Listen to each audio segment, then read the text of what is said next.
All right, let's get to the race for the White House. Another Trump controversy, if you can believe it. This time, a tweet that's being criticized for evoking an anti-Semitic tone. Let's bring in Steffen Schmidt, political science professor at Iowa State University, joining us today from New Hampshire. Thanks for joining us today.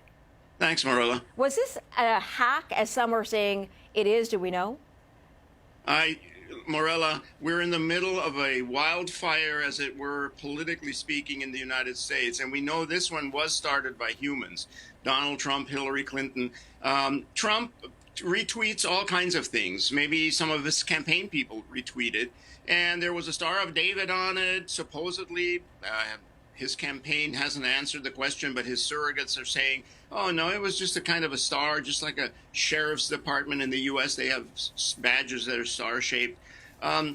But, Morello, the key here is that Donald Trump every single morning sucks the oxygen out of the discussion about the American elections, whether it's good or bad, whether it's something that we think is inappropriate or not. He seems to be masterful at sort of getting our attention. Getting the attention of Americans one way or the other, but his opinion in general beginning to move away from him. Polls seem to be showing that. National polls are not very reliable. I always look at state polls.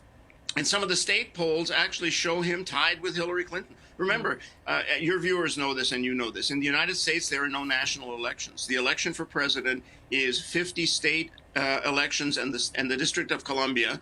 And you have to gather, you know, the majority of electoral college votes, and then you win. So keep an eye on the states and keep an eye on which states Clinton is ahead, he's ahead.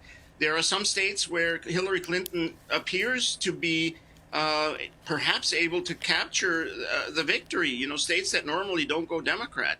But it is not over until it's over, and it's a very tense year, and Donald Trump is an extraordinary candidate that we don't understand. We don't know how to measure where he is and how he's going to do. All right. We also know that Hillary Clinton was in a meeting, a 3-hour-plus meeting with the FBI, apparently a voluntary meeting about that email server. Are Americans paying attention to this part of the schedule? Yeah, they really are. I mean, it's very rare to have a voluntary meeting with the Federal Bureau of Investigation.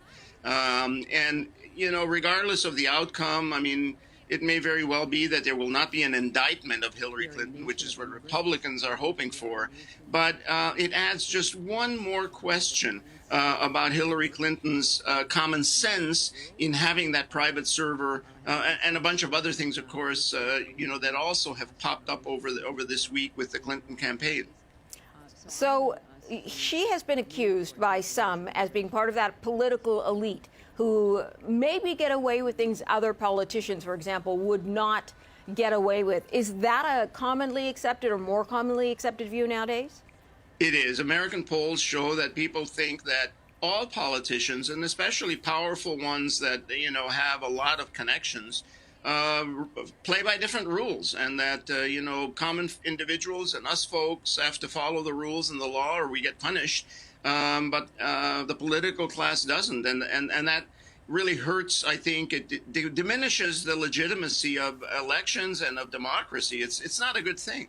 All right. We've got to leave the area of Steffen Schmidt joining us today from Iowa State University out of New Hampshire today, though. Thanks for joining us. Thanks, Marilla. Happy 4th of July. Same to you. Take care.